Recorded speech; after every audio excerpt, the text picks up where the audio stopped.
bixiyaan jaamacaduhu. Jaamacaduhu fakalada bixiyaan waxaa isku jira tourism, medicine oo medicineka hadday noqoto lab, hadday noqoto takhasus intaba waa bixiyaan. Engineering, electrical engineering, mechanical engineering, softwareka hadday noqoto computer science, software engineering intaba way bixiyaan jaamacaduhu. Business hadday noqoto international relationship hadday noqoto communication, waxaas oo dhan jaamacadaha waa laga helaa. weliba kuwa waxa lagu helaa qiimo raqiisa. aan ku celiyo weliba qiimo raqiisa lagu helaa ardayga waxba ka badan $500 sanadkii waxbarashadiisa oo qura oo jaamacadda u noqday waraaqaheedii waxaasa. marka waxaas oo dhan bay jaamacadu bixiyaan. haddaba jaamacadahan gobollada kuma yaalaan, fog kuma yaalaan, caasimadda Kigali dhexdeeda badankooda ku yaalaan. marka qofku Kigali caasimadda dhexdeeda ayuu xaafad degi karaa. waxa laga yaabaa inuu bas u raaco, bike ba inta badan raaca, bike u raaco ama meel jaamacadda ka dhow uu uga lugan karo uu dego. sidaa weeyaan. intaas waa intaa markaa jaamacaduhu badankooda admissionkoodu saa uma sii adka. lacagta admissionka lagula soo baxaa waa $50 oo keliya. $50 oo keliya kula soo baxsa admissionkaaga. admissionkaaga $50 marka kula soo baxdo bes jaamacaddii bay isqoraysaa, fakalkaaga dhiganaysaa. waxaanad samaysanaysaa card insurance oo caafimaad. kaarka insurance-ga caafimaadka ayaa samaysanaysaa. kaarkaasoo haddii aad xanuunsato muuqaalka hore waan ka hadlay aad ku tegi karto dhakhtarada. marka waa must kaarka inaad samaysato. jaamacaduhu fakaladaasoo kale ay bixiyaan, tourism bay bixiyaan, language-ka qaar baa bixiya xitaa. marka maqaaxiyo Soomaali waddanka waa ku yaalaan, Soomaaliyooyinka waa timaadaa. taas waa taa. shirkadaha money transferka dahab shiil taaj waa ku yaalaan. marka waddanku odoona maaha. qofkii isaguna aan ku sii yar dareen raba ganacsigana su'aalaha laga soo ganacsigu waa free. qofku way u fududahay oo online baa lagu bixiyaa. qofkii doonaya inuu ganacsi bilaabo Rwanda waa iman karaa, laakiin waa inuu financially stable yahay. financially stable oo ah waa inaad airportka markii lasoo degayso lacag badan haysata oo lagu arkaa inaad lacag badan haysato oo aad nin ganacsi furi karaya tahay. su-aasha ah haddii aan waddanka dalxiis kusoo galo hadhow ma u bedelan karaa waxbarasho? yes waad u bedelan kartaa. waddanka dalxiis waad kusoo geli kartaa, waa indhayn kartaa. markaad fahanto ayaad odhan kartaaba waxbaan baranaya, waxbarasho kusoo geli kartaa. dowladda waxaad ka warantaa wax la iska weydiinayo kale amniga waddanka ka waran. waddanka amnigiisu waa sidee? ardayga ma lagu noolaan karaa? waddan lagu noolaan karo amni ahaan lagu noolaan kara ma yahay? su-aasha maxaad ka jawaabi lahayd? walaa su-aasha amniga mar horena waa iya taataatay. amniga Kigali ama amniga Rwanda waa one of the best. amni aad u fiican buu leeyahay. ardaygu meel uu ka baqayo in lagu dhaco ama la roongareeyo maaha. ammaankeedu waa sarreeya, cid kula hadlaysaa ma jirto. markaad waddanka legal ku joogto amnigu waa sarreeya, cid wax ka odhanaysaa ma jirto. marka siyaabo kala duwan buu dee waddanka qof kusoo geli karaa. dalxiis intuu kusoo galo ayuu u bedelan karaa waxbarasho, laakiin markuu dalxiis kusoo galayo waa inuu lacag badan haystaa, lacag ku filan dee dalxiiska. oo waa inuu haystaa lacag dalxiiska ku filan of course. marka amnigu waa laga warwari maayo. amniga lagama warwarayo. waan gartay. waxaa kaloo ka warantaa magaranaysaa shahaadada waddankan ma tahay shahaado sarreysa ama magaranaysaa shahaado power leh oo Afrika dhexdeeda iyo adduunka power kale ma noqon kartaa maadaama si Soomaaliya oo kale shahaadadeedu haddii isbarbardhig aad samayso? walaa haddaan isbarbardhig sameeyo Rwanda siduu waddankaba dee levelkiisu u sarreeyo dee waddan lagu soo hirdan yahay reputationkiisu sarreeyo, sumcadiisu sarreyso. haddii aad Rwanda kasoo qalin jebiso macnaheedu taa shahaadadaada sumcadeeda sarreysa oo shahaado tayo leh ayaad helaysaa. waayo jaamacad kasta dowladda ka dambaysa sida wax u dhigto curriculumkeeda wax walba oo lala socdo. jaamacad musuqmaasuq samayn kartaa ma jirto. marka su-aasha isugu soo biirshubanaysa aad shahaadadu shahaado tayo leh weeyaan. meel kastoo aad la tagta Afrikada iyo adduunkaba waa laga asmacayaa because Rwanda waxay ku jirtaa wadamada Afrika ugu dee tayada sarreeya xagga waxbarashada ayay ku jirtaa.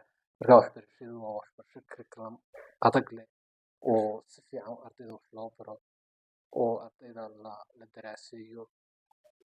Markaa shahaadadu waa shahaado power leh. Yes. waxaad sheegtay in ardayga la dabagelayo magaranaysaay wixiisa la sheegaraynayo marka ardaygii wax baran waaya ama waxbarashada ka yar bahalaysmo oo kale ama magaranaysaay imtixaanaadka ku dhaca oo kale maxaa caqabado la kulmi kara? Horta taasi waa su-aal muhiim ah. Ardaygu hadduu inta waddanka yimaado uu waxbarasho bilaabo, waxbarashadii ka yar dee saaqido uu iska meeraysto, ardayga waa lala soo hadlaya jaamacadda toos ula soo hadlaysa. Haddii aad waxbarashadaada ku noqon weydo waa lagaala laabanaya fiisii, waayo jaamacadda admissionkeeda fiisaa ku qaatay, fiisii waa lagaala laabanayaa. Marka hadda waxay waddanka ku joogtaba heli maysid inaad guriga hooyadaa dib u aaday iyo inaad waxbarashadaada ku adkaato.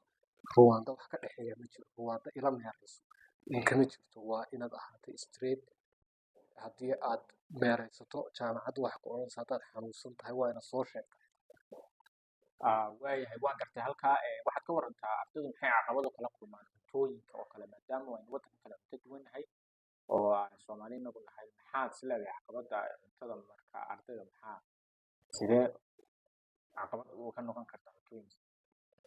Wallaahi ruwaanda dee inagu waa kala cunto duwannahay, waa runtaa, oo waan kala culture duwannahay. waxay cunaan badankooda waddanka baradha ay cunaan badda iyo ugaalida waa shuuradii bay cunaan, shuuradaas ayay cunaan. Marka waxaan odhan karaa inuu ardaygu inta hore uun la qabsan waayo oo cuntada ay ku dhacdo la qabsi waa mooyaane, laakiin inta dambe waa iskala keenayaa. dee banaankana ardaygu wax kama soconay bariiskiisa iyo dee suuxiisa isagaa karsanaya. marka caqabad saa usii weyn maaha. inta hore uun ardaygu inuu waayo qof magaalada kala tusa, shahaadooyinka dee la xareeya, waxa u qabta mooyaane caqabad kale oo weyn waddanka ka qabsan karta ma jirto. caqabada yaroo waa fududahay, waa in qof hela oo qof garanayo oo caawiya oo dee magaalka tustusa, oo fiisaha saa loo apply gareeyo tusa, waxa la iskaga baahan yahay tusa. intaasuma caqabad, intaasna waa heli karaa. waan gartay waxaad ka warantaa oo kale guulada cimilada waddanka waa sidee dadku qaar baa magaranaysaay sooran kala tulo cimiladu ma kulaylba ama qabowba waa sidee bal ka waran cimilada waddanka? cimilada waddanku badankeedu waa qabow inta ugu badan, oo inta ugu badan ruwaanda waxay ku jirtaa wadamada roobku aad uga da'o. laakiin iyadoo ruwaanda inta badan qabow ah, laakiin xilli waxay leedahay dry season ay leedahay. marka imika dry season ku jirnaaba waa xilli iska kulayl ah, laakiin badankeeda roob baa da'a, waa qabow, waa cimilo qabow bay leedahay.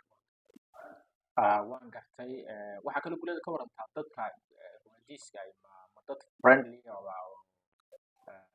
يعني ما lagu dhex noolaan karaaba dad lagu dhex noolaan karo ma dad rabshoodayaal dadku talo wax qof wax badan iska weydiinaya markaan waddanka joogin tan xagga su'aal Taa waxaan kaga jawaabi lahaa dadka ruwaandiiskii maaha dad rabshad jecel, dad maaha fooda iyo rabshad iyo waxa ka shaqeeya. waa dad discipline markana waa dad si fiican u dhaqmo oo waxoodan ku tooso oo aan baddaada soo gelin.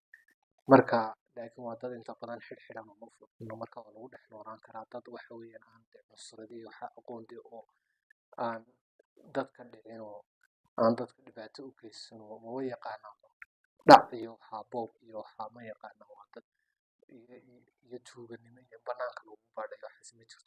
laakiin wax dayacday la xado mooyaane cid kale oo dhibaato u geysanaysaa ma jirto. saasaa ruwaanda ka dhigtay number one safety in Africa. waan gartay guulada aad iyo aad baad mahadsan tahay saaxiib dadku su'aalaha badan ay isweydiinayaan kullu qofka ardayga su'aalaha uu isweydiinaya iyo waalidkuba bal waxaad kula ka warantaa ardayga gurigiisa wax iskaga karsanaya ama arday kale la degan ama qolkiisa jikadiisa suuligiisa isku go'an degan gurigiisa wax iskaga karsanaya maqaaxi saarnayn transportation ka jaamacadda ku soo noqonaya marka lagu daro bishii ugu yaraan ama dhexdhexaad intee baa is leedahay ardaygaas uu ku noolaan karaa ardaygaan aan saarnayn baan leeyahay ujeedaa maqaaxi والله أردا مقاحي صارنا وقريسو كرسو halkiisa iska fadhiyo oo wixii siirde managementigiisa ka shaqeeya oo managementiga la isku dhaafay oo good management leh 300 baa ku noolaan kara oo ilaa jaamacadiisa ku jirto. laakiin waxaad leedahay ardayga meel kala saaran waa lacag waa ku sii ها badanaysaa. ها waayo haddaad maqaaxi saaranta kostigu waa kacaya waayo ruwaanda wax iibsashadeedu maqaaxideedu waa qaali lagama baxayo marka ugu yar tahay aanad waxba taaban waa ilaa 15 ruwaanda franc oo $10 u dhigmaysa marka halka ugu hooseysa waan gartay waxaad guulada ka warantaa ardaygu jaamacadda waxaynu ognahay inaanu garanaysaay admission la soo bixi karin ilaa uu waraaqda financiga helo bal waraaqda financigana bal u yar faahfaahay.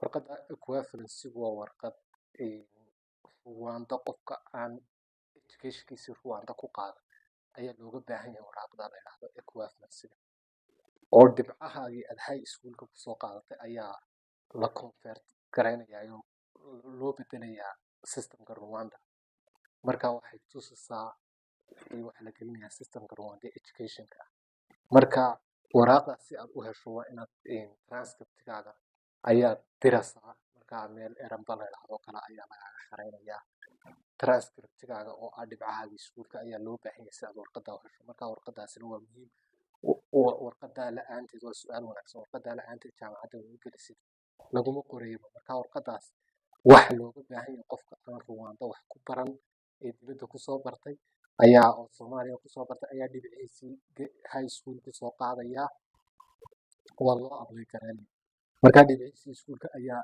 la bedelaya oo loo bedelayaa curriculumka Rwanda marka ardaygii wadankii jooga oo kale wadankii jooga ama Soomaaliga wadamada kaleba jooga doonaya inuu soo xareysto Rwanda barashadeeda maadaama wadankii joogin Rwanda ku noolayn sidee ayaa ay noqonaysaa arrintiisu equivalency